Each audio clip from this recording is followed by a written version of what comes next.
And welcome back to the Cover 3 podcast here on CBS Sports. That's Tom Fornelli. That's Bud Elliott. That's Danny Kanell. I'm Chip Patterson coming to you live at youtube.com/Cover3 and everywhere you get your podcasts on demand. Thanks for hanging out. Smash that subscribe, smash that like, and come and join us in the chat, a.k.a. the Cover 3 tailgate, where I wonder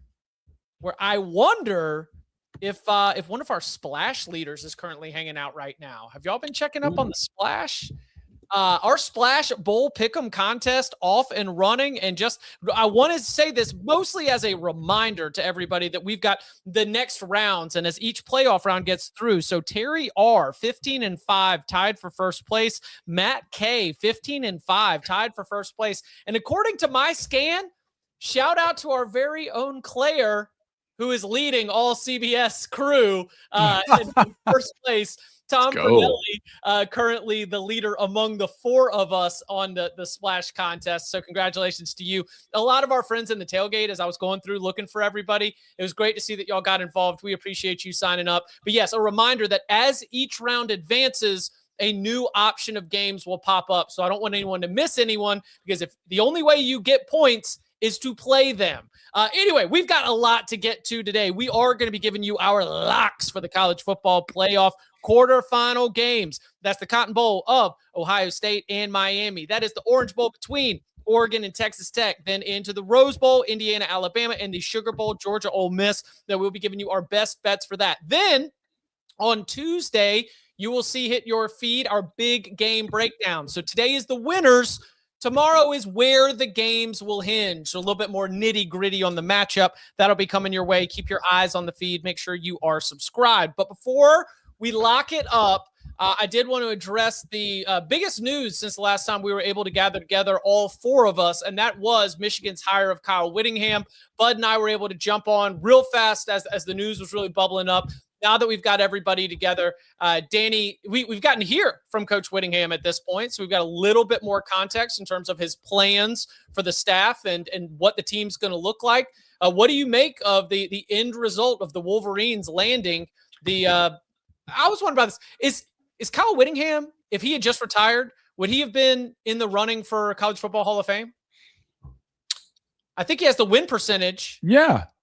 I think so. I think Michigan lucked into a great hire. I was going to say, can it be fair to say Michigan just fell backwards into landing a future College Football Hall of Famer as its next head coach? And this was not part of their plan. It was not part of their future. It dropped right in their lap, and thankfully they were at least smart enough to recognize it and take advantage of it, because I think there is a possibility they might have talked themselves out of it, but I think this was easy. And from Kyle Whittingham's standpoint, I think he was somebody who was ready to ride off on his Harley into the sunset, right? He's got 11 grandkids, he's ready to just go spend time with family. I think this is the type of job and change of scenery that could really reinvigorate him as sort of a back-end swan song for his career. So I think it's a great for all parties involved. And I think for Utah, it's good too. I think Utah fans were it's just the way college football fans are. Like, good luck. You wanted something else, because I do think they wanted a change. They were ready for Morgan Scalley's era to start. So they were kind of, a little bit nudging him out the door. And they could get what they want. Michigan gets a coach, and Kyle Whittingham gets to keep coaching. I think it's good. I think the hire of Jay Hill is really good here. I think he did is that official yet? I saw it on Twitter. I was going to say, Utah fans also might feel differently if some of their best assistants are going with Whittingham, and BYU fans feel differently with some of their best assistants going with Whittingham. The idea that Kyle Whittingham just gets to pick 2 or 3, I believe that's the quote. There's going to be 2 or 3 holdovers from the old staff, and the rest of it is just going to be a Kyle Whittingham all-star squad. It's not great for Utah, but we'll see. I saw one quote. Whittingham with the chip on his shoulder is a maniac. The question is, is this going to lead to Whittingham with the chip on his shoulder? I'm excited to see if we get that. Even if they just get it's a clear upgrade, in my opinion, over what you were getting with Sharon Moore, right? Even before we knew all the Sharon Moore, off the field stuff, just his resume, his qualifications, I think are way better than Moore. I think he's bringing in a better staff than Moore. Even if it's only a 4 or 5 year run, I don't care. I think you'd sign up for that. It's likely stability and also like potential like real upside. Very excited about Jason Beck and Bryce Underwood. Yeah. Mm-hmm. Yeah. I mean, I think if you're Michigan, I think that you've upgraded at the head coaching position in that you have a more capable coach who has done it for a long time. So he's not learning on the job in a way. You've upgraded at offensive coordinator. And I don't know if Michigan's going to be jumping right to the top of the league again next year, but I definitely think the chance of doing so has increased. But the question for me still remains, like, you've got to put some guys around Underwood. You've got to get in some receivers and all that kind of stuff. But I do think, yeah, like this is an incredible hire for Michigan, even if it's not a long-term one. That 2021 year, when I personally think Beck had a lot to do with that offense that Virginia started running. And I know Robert and I was the OC, but like I knew some guys on that staff, and they were like, "Hey, Beck has a lot to do with this." I mean, Brennan Armstrong went 65%, 4,449 yards, 31 touchdowns. Like that's pretty nasty. Yeah, I think he had 2 NFL wide receivers too. So again, sure. like we do need to take that wide receiver room for Michigan and do what we can do to be able to. Is this the last time he's had like a real like NFL talent type quarterback? Like I think Armstrong probably got a cup of coffee in the league, or at least like he could throw the ball a little bit. Dampier is not going to be a pro quarterback. I think that's probably more impressive is that he's been able to create systems that work and win with different style. That's what good coaches do. He's going to play to your quarterback's strengths. So if it's Bryce Underwood, he's staying, he'll work to his strengths. If it's somebody else, he'll figure out a way to win and have an offense that's productive no matter what the quarterback looks like. You know how I know that Kyle Whittingham is 66 years old and it doesn't give a damn about like winning a press conference?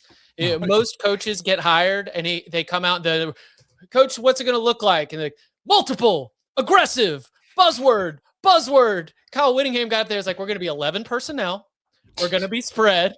And we're going to run this play on first down and this play. I mean, he just came out there and told you exactly what the Michigan offense is going to look like. And, maybe that is messaging to Bryce Underwood, but I don't think he needs a press conference to message to Bryce Underwood. I'm sure that those conversations, in fact, I know that those conversations are already taking place, but it is a coach who it was not on the on the back end of his career. If you look at winning the Pac-12, a competitive Pac-12 2 times in the last 4 seasons, as they were on the way out the door.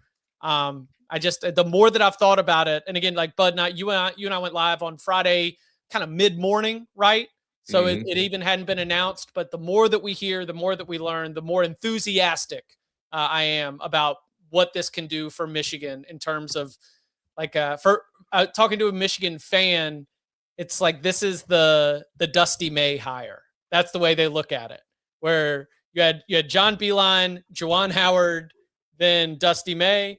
And then you've again, like, you had your coach, then you went to the coach, the guy after the guy, and then you feel really good about what you've got with the next one coming in.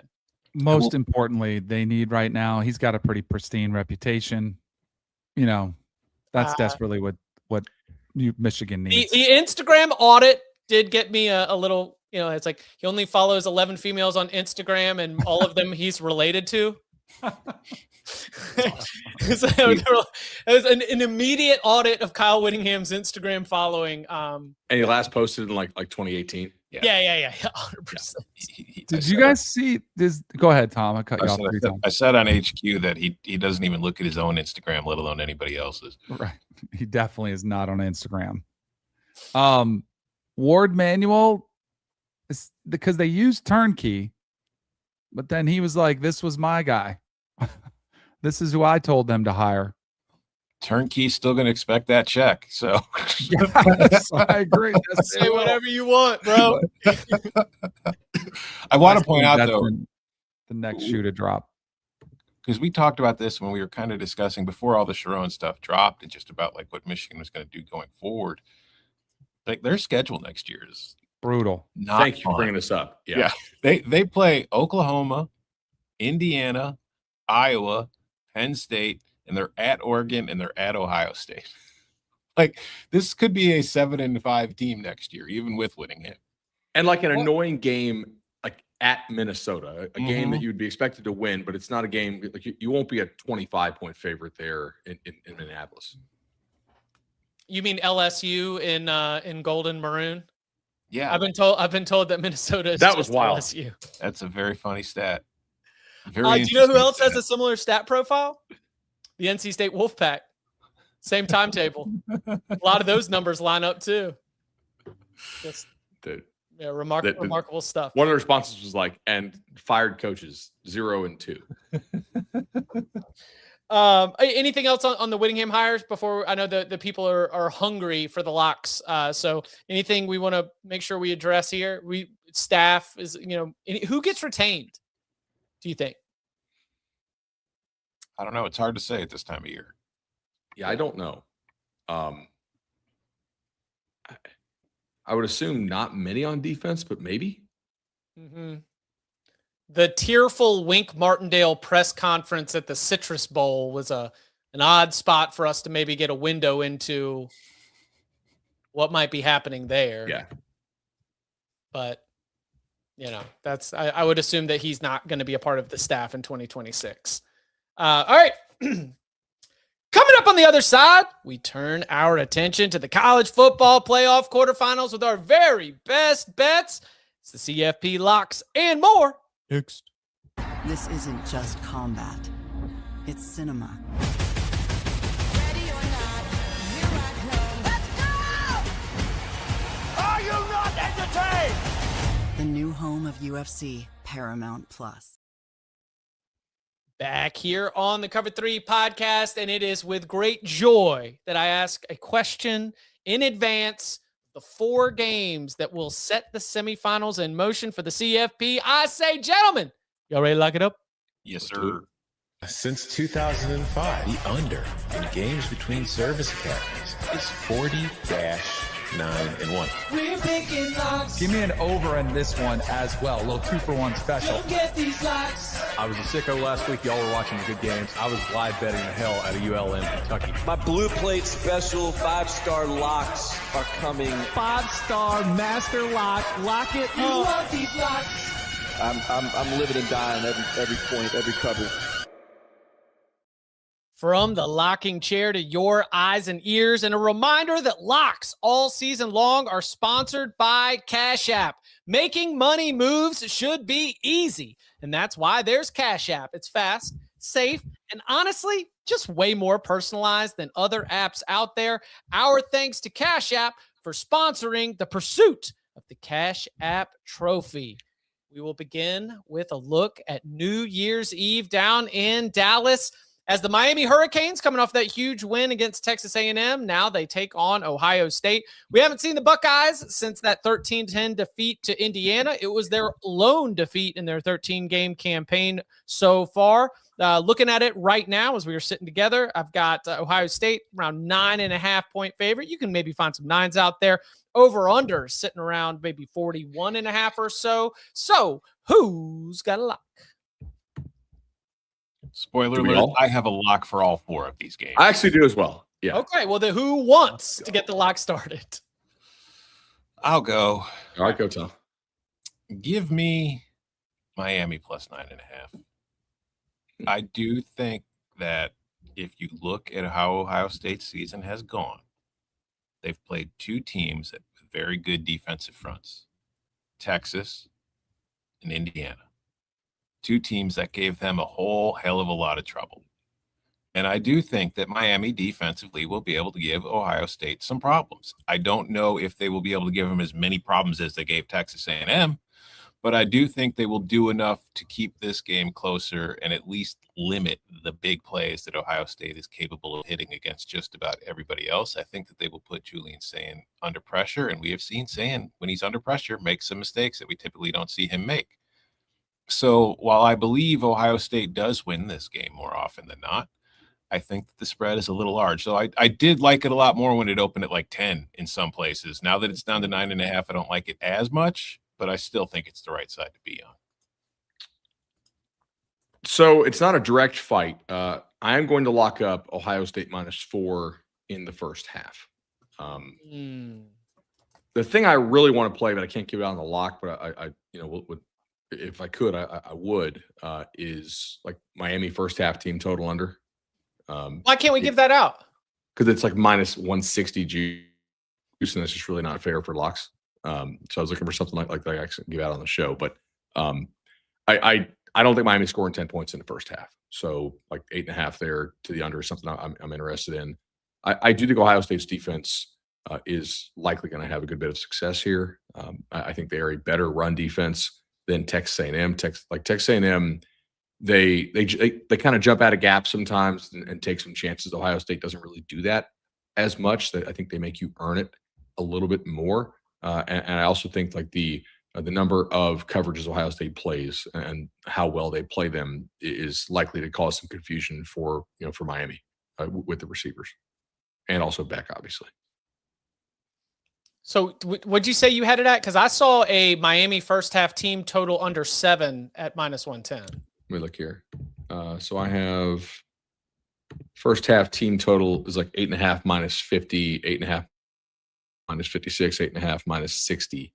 I mean, if we can get I'll certainly take an under 7 at even juice. Yeah, if we can find it. Let me look here.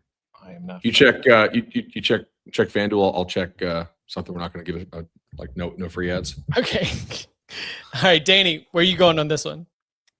Man, wasn't this 42.5 morning? It was. Yeah, it got bet down. I'll still go under. I don't love it as much, but I think there's a lot of defensive talent on both sides of the ball. I know there's a lot of offensive talent too, but I do think you could see both quarterbacks struggle somewhat. Both protection, getting rid of the ball, taking sacks, does scare me a little bit of the big play capabilities. All it takes is 1 or 2. You get some of those. You could have a pick 6 come into play, but I still think Miami's commitment to the run, and I think that Carson Beck will throw it better, but I just don't picture him lighting it up. I think they want to try to run the football just like they did against A&M, keep the ball as long as they can, go slow, keep it away from Jeremiah Smith and Carnell Tate. So I'll go under. There is a lot of NFL talent on both of these defensive sides. I mean, there's all over the field, but I do think, and there's on offense too, but I think defenses will dominate. But a quick check of where you can play your game was a minus 146 at 7.5. Yeah. So I'll stay off that. I'll just go with the first half under. And another side has 6.5 plus 30. So Yeah, I'm just going to go first half. I'll lock up first half under. Can I get a 21.5? Yeah. Not any juice I can see that's acceptable. All right, I'll take 20.5. Hold on. Oh, I got a 21. Oh, yeah, let's go. No, wait. There's a 21.5. 21.5. Yeah. Okay, so lines of scrimmage. And also, I cannot stop thinking about something that our friend Tom Fornelli said, which is... Oh, no. Lots of things echo in my brain, Tom. At the very beginning of the college football playoff, when the field is announced and they're asking for all the predictions of what it's going to look like a month and a half from now, and it was like, who do you think is going to end up being the most outstanding player? And Tom, do you remember who you said for that CBS Sports HQ segment? I do. You want to tell the people? Oh, okay. Bo Jackson. There we go. And I was like, yeah, I could see Ohio State going right into a let's run the football. Let's establish the lines of scrimmage. Now, I think that we've got Damari Brown is likely out. I think other defensive injury issues looks like they should be okay for Miami. Perhaps. I think it was Mo Torre. Torre's not on the injury report. Mo Torre should be okay. I know that was another big one that people had their eyes on as well. But I could see early in this game, Ohio State going back into that big game attitude of we're just gonna sit in here, we're just gonna run this football, we're gonna establish it, and that going up against a very, very good Miami defensive front could lead to a very stalemate style first half without a lot of explosive plays. Not going to take a lot of chances. Not going to put Julian Sayin in a lot of damaging positions or potentially damaging positions. So, with all of that being played out, I mean, Danny, I like your full game under as well. But my lock for this one will be first half under the 21.5. So Tom's got to play on the side. Danny Bud, any sort of leans on the way the final score ends up looking? Yeah, I mean, I do think it's a fair point. Several people brought it up in the chat. I think I saw Ryan say as well, like, hey, Ohio State didn't score anywhere close to 27 against like the two defenses that they played we think are really good in Indiana and Texas. Like, why are they scoring 27 here? Ooh. It's a good point. I do think that there is some chance that Tate and Smith are healthier in this game and have a little more juice with that time off. Also, do you see any improvement with Ryan Day calling the plays? I don't think that has any impact on this game this season. I think he's been calling plays most of the season. Like, I think that has been so overblown. Like, I just don't think it's even a story. I get why, he comes out. Maybe it gives them a little more confidence to make it public, but I don't think it's that much of an impact. If you're Mario Cristobal and you're talking to Day on the field before the game starts, as all coaches are wont to do you just lean in and be like, I don't think you guys are man enough to run the ball on us all day, and then just go back to your sideline? Yes. Do you think that they are going to go back and watch that tape from Texas A&M and say, we should have pounded the ball more and earlier and come out and try to do it here? Because when Chip was talking first half under, I was like, I would not be surprised if they go out and try to establish it. Mm-hmm. We also don't know if Ohio State's going to go some tempo here. They did neutralize the pass rush effort. Remember how slow they played last year throughout the entire season, and then like you got a little tempo against Tennessee, right? You got a little tempo against Oregon. I guarantee they don't practice slow. Right? Like, teams practice pretty fast to get a lot of reps in. I wouldn't be shocked if they go tempo here in the first day, like to open up this ball game. Miami, I don't think will. That would be, I'd be surprised. Yeah. Great legend. If Miami does end up winning and we get to like really dig in on the tails, the way that I think Shannon Dawson told the story was Carson Beck, in all of his football wisdom, was the one who said we should run the ball up the middle.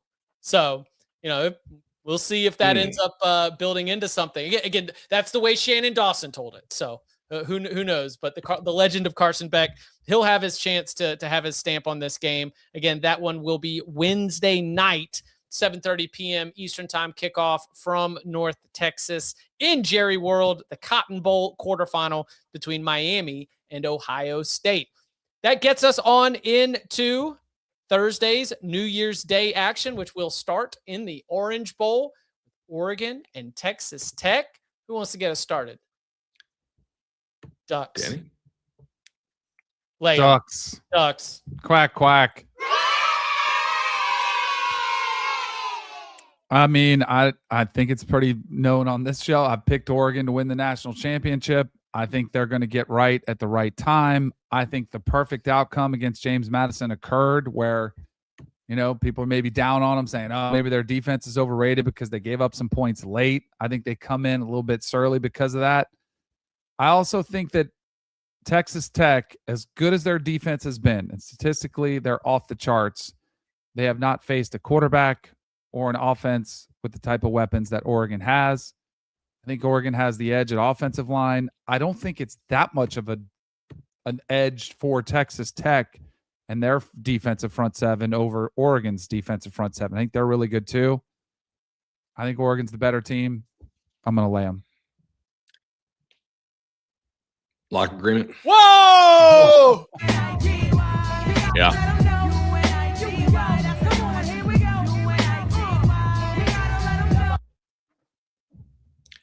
And I do think Texas Tech is like really well coached on defense. I think they have really good players on defense.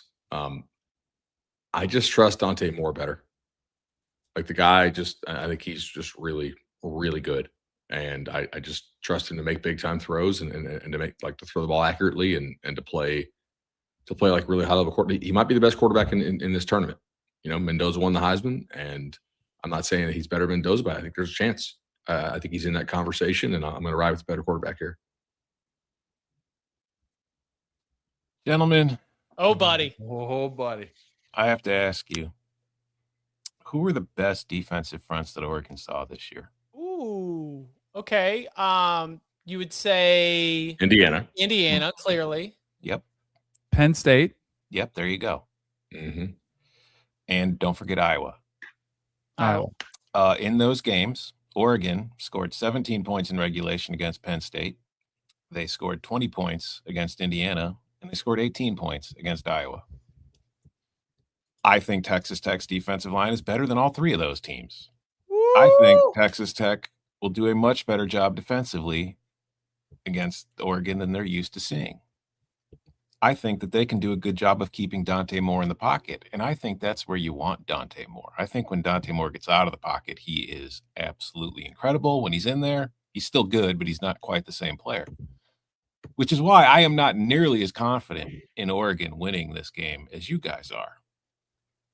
What I am confident in is that Texas Tech won't score a lot of points. I think Texas Tech can win this game by not scoring a lot of points because I think defensively they can slow down Oregon, but I also think it is possible that Oregon figures them out, solves them, and scores a bunch of points and wins the game, and they don't score much either way. So I am taking Texas Tech team total under 26.5.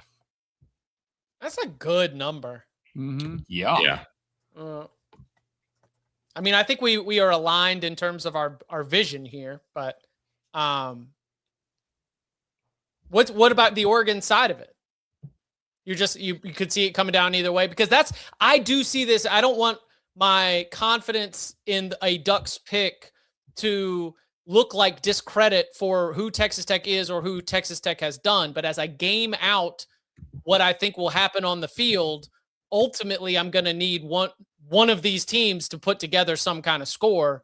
And Dante Moore has risen up in multiple key situations to be able to deliver exactly what Oregon needs, whether it's a higher scoring game or a lower scoring game, whether the wind is pouring or whether the conditions are more favorable. And by the way, it will be a little bit, cooler than you would think for South Florida. Perfect. It'll be a 65 and sunny. A park a day for Danny, 65 degrees, Turtleneck. Turtleneck in full effect. But I could see that if you need either a Dante in 2.5 and it opened at 1.5, and just right away I was like, if it's a close game, and I do see it being a close game, I have more trust in Dante Moore than I do in Baron Morton to be able to lead the drive that you need to win the football game.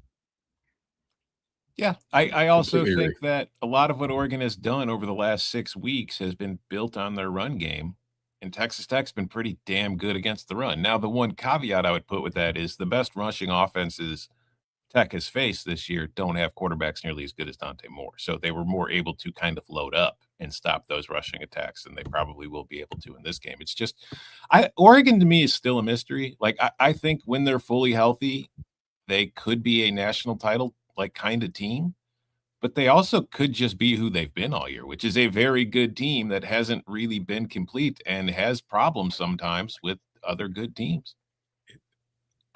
I'm a little bit still skeptical of Oregon's back seven as far as some coverage stuff, but I think their offense I think it's pretty bankable. Like they've been able to win in multiple different ways. I like the offense a whole lot.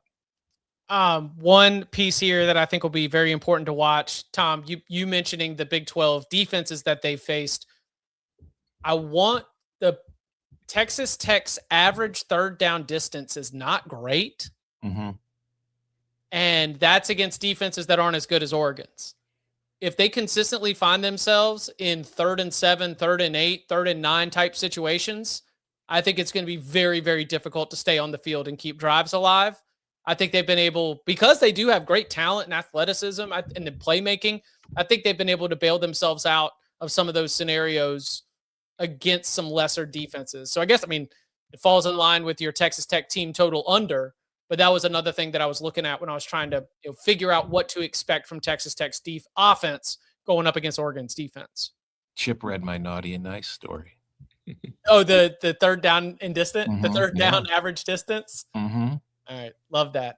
I thought we were going to have our first infinity of the season there. I did too. We've I had did too. 0 infinities all year. And you know what? That's okay. It's just, we're not doing it just for the gimmicks. All right. If it comes together, it was meant to be. Anything else that we want to throw on the books for the Orange Bowl? I mean, scoring in the red zone, pretty huge. Yeah. Right. Texas Tech's offense has been like largely kind of, in the red zone. We talked about this a few times that there are some games where they eventually did blow the team out, but it's like, man, they really should have killed this team like much earlier in the game. And we're nitpicking, but obviously like the schedule is not quite as good. But honestly, Oregon's defensive stuff in the red zone has been kind of poor this year. So like maybe they can score. Yep. Then we will pivot our attention to Pasadena and the sunset. Rose Bowl will be the location of the #1 team in the country, the Indiana Hoosiers, taking on Alabama after the Crimson Tide were able to go into Norman and knock out Oklahoma. Who wants to get us started? What's the play here, boys? What's the best bet? Go. I'll lay 6.5 with Indiana. I'll lay it before it potentially gets up there to 7. I see some places it's already 7. I am not convinced that Alabama has solved their issues against Oklahoma. It does concern me if they propel some momentum off the 17-0 comeback, but Fernando Mendoza is not going to hand them a pick 6 the way that John Mateer did, which was about one of the most basic reads you've seen messed up from a QB. I'm mildly concerned about Stephen Daly, the loss for him on the defensive side of the ball for the Hoosiers, but I still think they're the better football team across the board. I still am not convinced that Alabama's offensive line issues are fixed. Their ability to run the ball, still an issue. And as good as Ty Simpson has been at times, I'm not going to bank on him going out there and going toe-to-toe with Fernando Mendoza. So I like Kirk Cignetti. I like the Hoosiers. Mendoza did gift Oregon a pick 6. He did. He bounced back just fine. Against the better defenses that he has played, like the touchdown interception ratio has not been good. Right? Oh, so you've done that number where it's if you take a certain crew, it's about 50-50, and if you take the other, it's insane. Look at his game. Yeah. Look at his game against Ohio State. Like his numbers were pedestrian, right? 15-22, 1 touchdown, 1 interception, but he clearly won that game with some of the throws and plays that he made. Yeah. He's also been taking a lot more sacks the second half of this year. Mm-hmm. Like whatever. Now, granted, they had some offensive line injuries. Those guys are back, so that should help them. So what's it going to be? I got 2 plays on this one, a little 2 for 1. Chip, go ahead. I'm trying to figure exactly what I want to give out here. Okay. All right. We're going to start with the over. Okay. I think the loss of one of your best pass rushers is going to be beneficial to Ty Simpson and to Alabama's ability to push the ball down the field through the air. I think that while Alabama is extremely talented as a defense, I don't throw them up there as one that I don't see them in a game against a quarterback and against an offense that has been fairly productive. I don't see them being able to, just totally choke them out. I mean, I think Fernando Mendoza is too good. I think that whole offense has just been playing at too high a level. They have upgraded along the offensive line. Those Alabama bodies that get off the bus look about the same as the Ohio State bodies that got off the bus. And, they weren't overwhelmed in that situation. They didn't light up the scoreboard. That's 13-10. I realize what I'm stepping into, but I just see this one. What are we getting? 48.5, right? 47.5 if you want the over. Yeah. 47.5. I just the different game. I see a really good game being played out between these two, and so I like taking the over. And then my second piece of this. I mean, come on, y'all. Come on. Come on. It doesn't matter whether you're in Bloomington. It doesn't matter whether you're in Indianapolis. And it definitely does not matter if you're in Pasadena. And it does not matter whether the sun has or has not set or if the clouds are or are not in the sky. The Indiana Hoosiers, they smoke it through the filter. Indiana, fourth quarter, -0.5 point. All right. So I do think that I forgot what I want to give out here. We're going to give out over 23.5 in the first half. I like that. I like DeBoer to open games. Obviously, they did not have a very good opening that game against Oklahoma. But I do think that, like, historically, he comes out pretty fast in a lot of these big games. So I'm going to continue to ride with that. I don't know. Like, I think Bama's defense was a lot better with Jefferson back, and they should be getting Overton back. But I do still think Mendoza is pretty good. Like, despite the touchdown interception stuff, I think he is like one of the best quarterbacks they would have faced all year. And I do think he'll be able to have some success here. So I like over 23.5 first. I have a lock agreement, but with who? Ooh. That's the mystery. Ooh. I don't know. Who we got, Tom? is the over 47.5. Oh, sorry, too loud. I was going to go with fourth quarter just to be strange. No, Chip, you said a lot of it. I do think that Indiana offensively will be able to move the ball. Like, they push the ball vertically in the passing game. We saw Oklahoma do that in the first round, and we saw Oklahoma have a lot of success doing it. And if a running back could catch, it might have been a very different result. I think Indiana will be able to do that. I also think on the other side, the loss of Daly does hurt Indiana, not just because he's the team's leader in tackles for loss, but because Indiana, for as good as their defense has been, this is not a program that has stacked top 25, recruiting classes on top of one another. They don't have that same kind of depth as a lot of the teams that they're going to be facing in this tournament. So I think the loss of him will have a serious impact on them. The good news is they have had time to prepare without him because they got the bye and the extra time to get ready for this game. But I still think Alabama, passing-wise, like, if you look at the one weakness Indiana's kind of had defensively, it's they do allow explosives in the passing game, and I think Alabama is very capable of creating explosives in the passing game. So I think that they will be able to move the ball, not consistently because they have not moved the ball consistently all season long, but enough to get points on the board and keep themselves in this game, which is why I'm staying away from the spread. But I do think, we're not asking for a whole hell of a lot here. Like, give me a 27-24 kind of game and we're over pretty comfortably. Anything else here? I don't hate that. I just, like, I think we'll see pretty quickly, like, how big is the loss of Daly. We haven't seen them without that, but, like, going back to the preseason, that's like two of their top three pass rushers out, right? Because they already lost much of his name earlier. So, like, maybe Bama can handle those guys up front. The Indiana backers and D tackles are, like, really good. They just tend to, like, not blow, like, fits at all in the run game. And it's pretty impressive to watch. So, like, does Bama even try to run it? They might just come out and chuck it. I also will not feel like I know, our friend Parker Fleming. Nice, very nice. Now let's see the unscripted drives. If Alabama comes out and they're just chucking it and they're just moving it down the field, if I'm an Indiana fan or if I'm Danny and I'm sitting on I'm not going to panic, right? Because you still at least have enough time. And as we have given him credit all season long, Bryant Haynes, the Indiana defensive coordinator, I would trust him to be able to either in-game or especially at halftime, be able to try to make some tweaks and adjustments. But, yeah, if you're Kalen DeBoer, if you're Ryan Grubb, from the vibes department, all this Michigan nonsense, all this Penn State nonsense, all of it settled, man. You dump the playbook out. And you just do whatever you can to be able to move this football because this is the game to leave it on the field. The Rose Bowl, of course, where Nick Saban coached his final game as Alabama's head coach, losing in overtime to the Michigan Wolverines just a couple seasons ago. That brings us to the final game of New Year's Day down in New Orleans, the Sugar Bowl between Georgia and Ole Miss.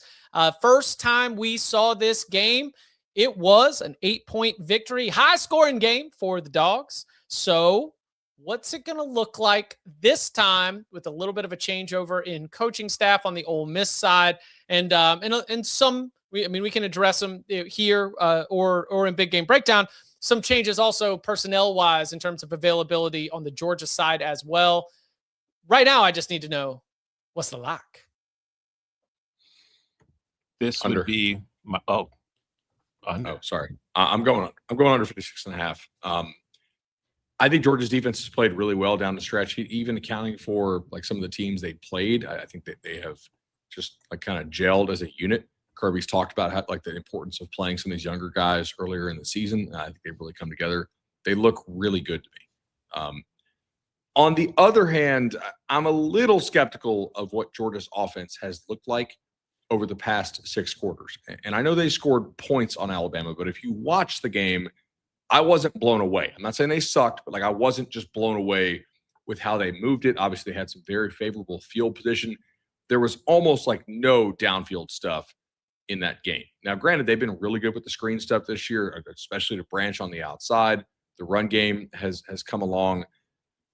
I bet you they kind of stick with what has worked for them and lean on the defense, and that this is not the shootout that we had in that game back in October.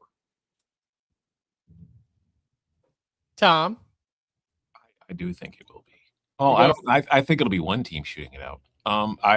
If I was doing a lock of the week this week, this would be it. Georgia minus 6.5. Georgia had the ball for 8 full possessions in the first meeting. Georgia scored on all 8 possessions. Ole Miss did not stop them a single time. Ole Miss does not force turnovers on defense.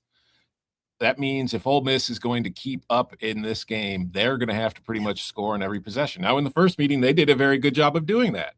I just don't think that based on what we saw from Kirby in the second half, or at least the fourth quarter of that game, and what we've seen from Kirby all year long in this Georgia team making adjustments, I'm very skeptical Ole Miss is going to have that same kind of success. I think Georgia's going to be ready for it. I think Georgia's going to slow them down. I think Georgia's going to blow them out. I think of the 4 games this week in this round, this is the one with the greatest chance of being a blowout, both because of the matchup and both because Ole Miss kind of had like maybe an emotional kind of blowout in that game against Tulane, just with everything that had happened. And maybe now that you're moving on to the second round, you've kind of left it all out in the field. And also, I will point out, Tulane moved the ball very well against Ole Miss in that game. They just didn't finish drives. So if Tulane was able to do it, I think Georgia will be able to do it. This is my lock of the week. Georgia minus 6.5. Let the children sing. Woo! I think Georgia's the better football team. I think we already saw this matchup once, and I know it was in Athens, but you mentioned the success that Ole Miss had through 3 quarters of that game. Some of those long, sustained drives. You don't think Kirby Smart's going to take away what Ole Miss did well the first portion of that game? And I think Georgia's defense is probably one of the most improved units in the last 6 weeks of the season. You know, when they just started to play better as a group. They started to get more pressure. They started to kind of figure things out. I think Georgia rolls here. The other thing that Ole Miss has not faced yet without Lane Kiffin is much adversity. That's the one place where you do wonder, how do they handle all of a sudden if they are down, if it is 10-3, 14-3, how do they respond in that situation? I'm not sure, but I feel like I do trust Georgia no matter how the game unfolds. And kind of to Tom's point, this to me would be the biggest upset of the weekend. If you saw Ole Miss beat Georgia, that to me would be the most shocking outcome of the weekend. I agree. Like without hesitation. When I look at Oregon, Texas Tech, coin flip of coin flips. Miami beating Ohio State would rival it, but we don't have the extra. It becomes more of a Miami story, I think, at that point, right? Like oh my goodness, yeah. Like this, very focused on like the U. But yeah, Ole Miss with Pete Golding, after everything that they've been through and after everything that's about to happen, as soon as their season is done, them taking out Georgia, and also, talk about whether it would be a Miami story or an Ohio State story. That would be 2 straight one-and-done showings for the Georgia Bulldogs in the Sugar Bowl quarterfinal. That would be awfully surprising. So, a little 2-for-1 special on this as well. I think that early on, Pete Golden will have the boys ready to go. And, yeah, maybe we are going to warm up a little. Let's go a little first half under 27.5. Okay. But then what happens? Then what does the Georgia Bulldogs roadmap look like, right? Like when you're going through those highways, and insert your Georgia driving jokes here, like I think that as long as you follow the posted speed limits, you can get to a great place by going a little slower through the first half. And then you find the great way, like that extra route that you need, that last little bit to save a little time to get right where you need to be with a 2-for-1 special. You cash them both because after the first half under comes Georgia in the third quarter minus a half a point. They've been great in the third quarter all daggum year. And I just got to think that on the big stage in New Orleans, they know that that's going to be the time that you put Ole Miss in a box. And why? Because you want to get them thinking, right? You want to get them thinking about January 2nd, not January 1st. You want to get them thinking about January 2nd, about where they're going to be playing, about what kind of uniforms they're going to be wearing. Kirby's all about the mental game. Eliminate their will to compete. Get them texting their agents before the end of this. This is a Georgia team that once ate chicken from the field level suites as they were running it up on TCU. They want to get Ole Miss going to their training bags, texting their agents. So first half under 27.5, Georgia in the third quarter minus a half a point. Did the dentist have a pick, or is yes, he did. holiday? Yes. There we go. All right. The dentist will be in New Orleans for the Sugar Bowl on New Year's, and I have two concerns for the Rebels. I have some concerns for New Orleans, the dentist there. All right. The first is the left shoulder of Kawan Lazy. I don't expect it to bother him too much carrying the ball, but I have concerns for his pass blocking. He has been one of the best pass blocking running backs I've ever seen, and I worry the shoulder could have an effect there. That's true. Yeah, we talked about it all year. Like that guy, he gives his body up for that. Secondly, the matchup was deadly the matchup that was deadly in the first matchup was Georgia's tight ends against Ole Miss's safeties.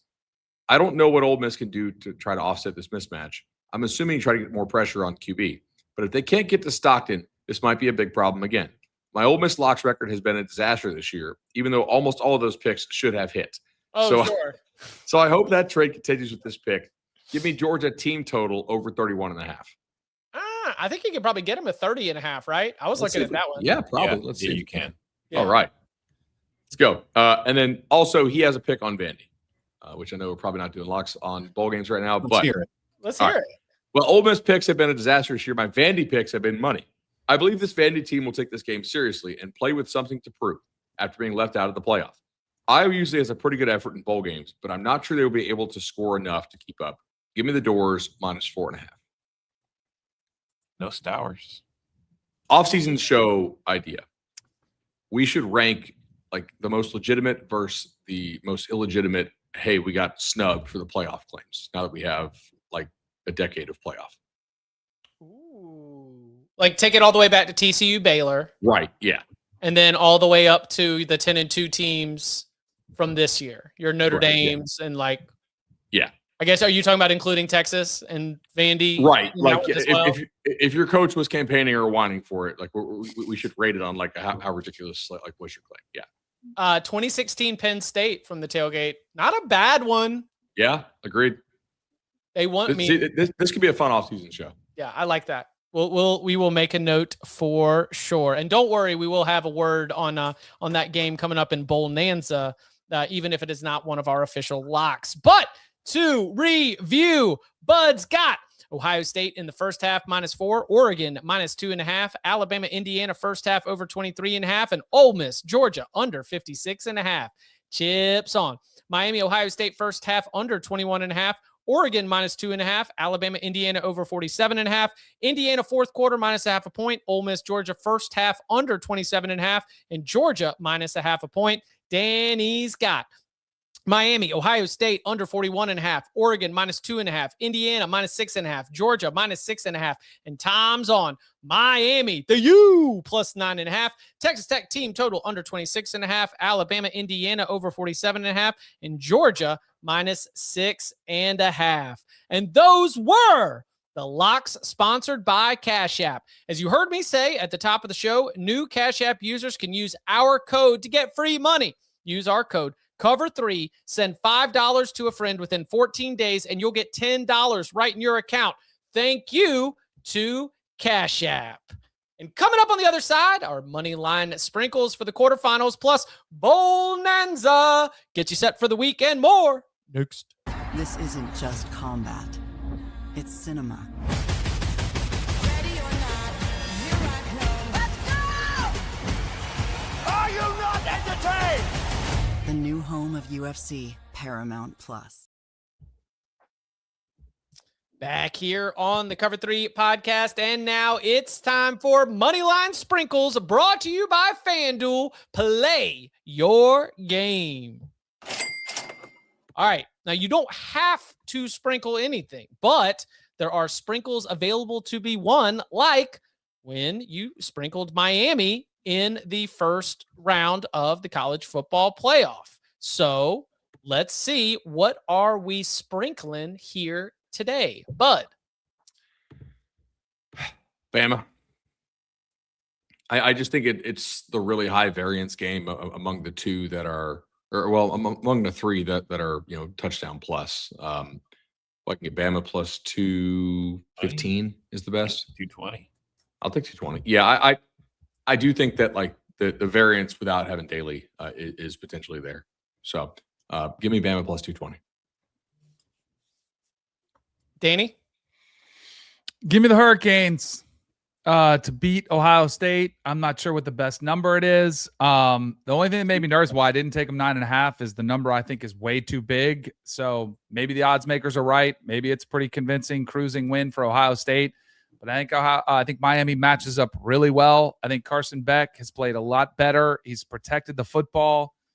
Saw that against Texas A&M, not making the big mistake, took the sack, did have the one fumble, was a little bit fluky that he fell on, but I think he plays clean, and I think you're going to see a steady dose of Mark Fletcher and maybe a Malachi Toney play or two. That might be all they need in the lower scoring game. Tom? Give me Alabama plus 220. Oh, roll tide. Give me Miami plus 300. Yeah. Oh, Screw the Big Ten. I hate them. Give me Texas Tech plus 115 because I hate the Big Ten. Triple sprinkle against the Big Ten. Illinois should have been in.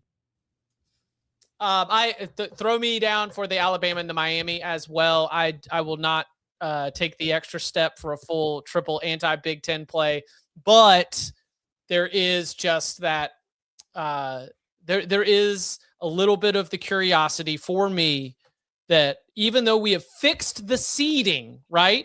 We don't have the different seed. Are we still going to see some of those teams that have already gotten out, popped the pads and sort of gotten to get the blood flowing a little bit? Are we going to get to see the rust debate show up again? It is not something I feel strongly enough about to make it a huge part of my locks analysis, but in sprinkles, I am willing to entertain that Miami, coming out of the win in College Station, might have, a little bit of bounce to them that can help them close the gap just enough to make it interesting. Same to be said as much as well for Alabama. Remember, both Miami and Alabama, the two teams I just said, where did they win? On the road. So they've already been out and, kind of had to endure the challenges of going on the road and playing a high-level game. So should be interesting. And those were the Moneyline Sprinkles, brought to you by FanDuel. Play your game. All right, with a few minutes that we've got left, and we'll obviously, once we get through the new year and the quarterfinals, we'll have a lot more portal talk to come as those wheels are turning even before they go. Here's what you've got coming up in terms of the bowl schedule here on Monday afternoon. App State, Georgia Southern. Not just a Sun Belt rivalry, but an old SoCon rivalry for the Birmingham Bowl. Anyone got any strong feelings there? I've got a funny take. It is not something you should bet, but we always talk about motivation. App State was like the 9th team to get asked to be in this bowl game, and they actually said yes. So they want to be there. So motivation edge Mountaineers. It's 44 degrees with 16-mile-per-hour winds.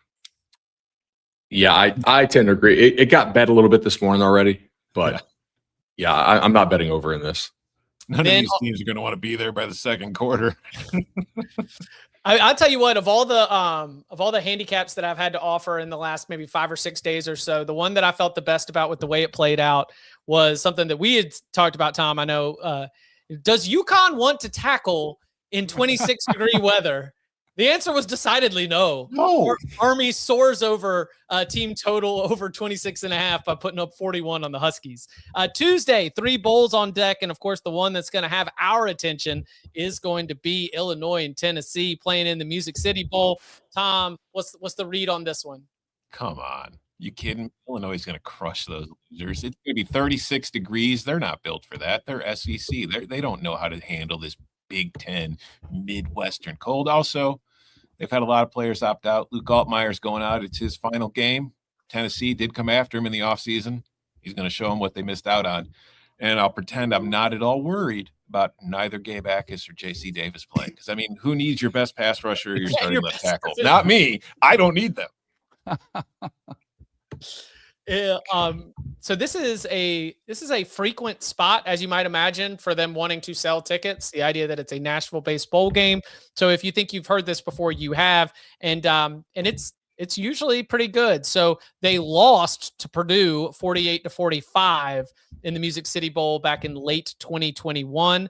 They won the Music City Bowl 38-24 against Nebraska back in 2016, and then in late 2010, they lost to the North Carolina Tar Heels in the Music City Bowl thanks to a throat/personal foul penalty that ended up deciding the game. Shout out to Tyler Bray on that one. I will point out, Tennessee has a huge opportunity here. If they win this game, it will be the first time they've beaten a team with a winning record all year, something Missouri was not able to say and is still not able to say. That's ACC's back, baby. Let's go. Also on Tuesday, you've got Coastal Carolina, Louisiana Tech, USC, and TCU in the Alamo Bowl. I mean, obligatory Alamo Bowl always has the potential for fireworks, but you get USC and TCU.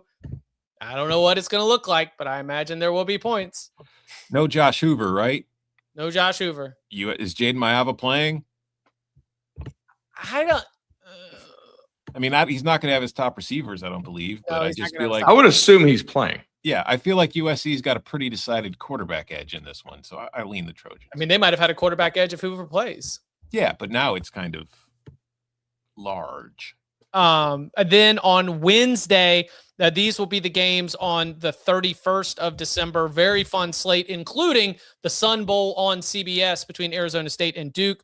Also have that Iowa-Vandy game the dentist was discussing. Michigan, and then just a really interesting side-by-side here, as we'll have Michigan playing against Texas while Utah plays against Nebraska, because Kyle Whittingham literally got on a jet from one bowl location and went to another to be able to finalize this deal. So the Kyle Whittingham hours there on the 31st before we get into the college football playoff in the afternoon.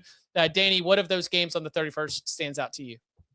The Michigan, Texas. I'm kind of curious to see, Arch Manning, does he put a stamp on this season with kind of finishing the year on a high note, kick off his Heisman campaign, national championship campaign going into next season. Curious to see what you get out of Michigan. If they're playing for the next head coach, they want to, have a good resume builder for them going in, kind of put some good film on tape.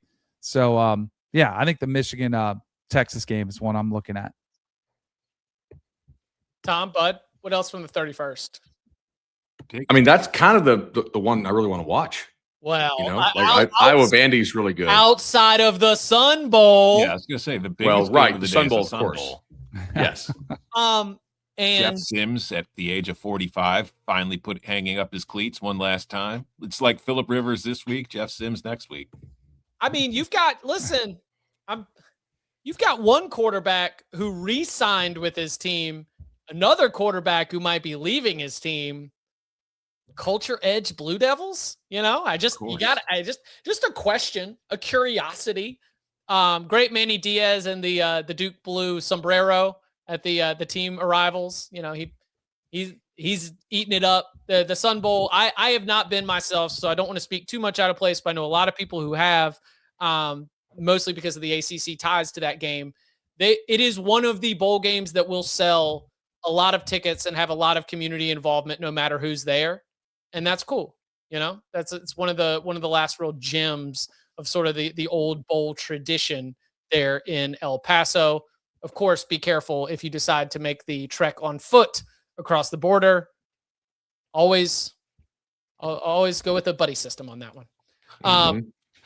Let's see. Anything else we want to get to for bowls for the week? Nope. I can't wait to see who plays for Nebraska. I feel like that entire team left. Yeah. I thought about updating my I am outside of the top 500, so I'm not threatening to win this thing, but I went through to do like a little update, and as I got to that game, I was like, should I change this to Nebraska with like a Kyle Whittingham's leaving? And I was like, no, absolutely not. Then I'm betting on Nebraska. I am. I went with Nebraska just to be contrarian. I'm trying to win this damn thing. Well, that's why you're the leader ahead of the four of us, as opposed to sitting up there with Claire in the catbird seat. And the splash contest is far more important than the locks competition, I believe, in the postseason. So I'm winning the one that counts. I would agree. Yeah. Also, they sponsor us. So. Yeah. All right. Make sure you keep your eyes on that feed, because we will be delivering to you big game breakdowns for the 4 quarterfinals, going inside the matchups, X factors, the places where the games will be decided. You got best bets here and a lot of betting talk, but what about the football of it all? We'll be giving that to you here coming up shortly. And then it is another double instant reaction week. That's right. On Wednesday, the 31st, when Ohio State and Miami go final, we will be live, youtube.com/cover3. Then New Year's Day, once we get Georgia and Ole Miss going final in the Sugar Bowl, we will be live with another instant reaction where we will be reacting to the games. And then, of course, setting the stage for the College Football Playoff semifinals. And you can follow him on Twitter at Tom Fornelli. You can follow him at Bud Elliott 3. You can follow him at Danny Kanell. Follow me at Chip _ Patterson. Gentlemen, thank you very much. Thank you. See ya. See ya.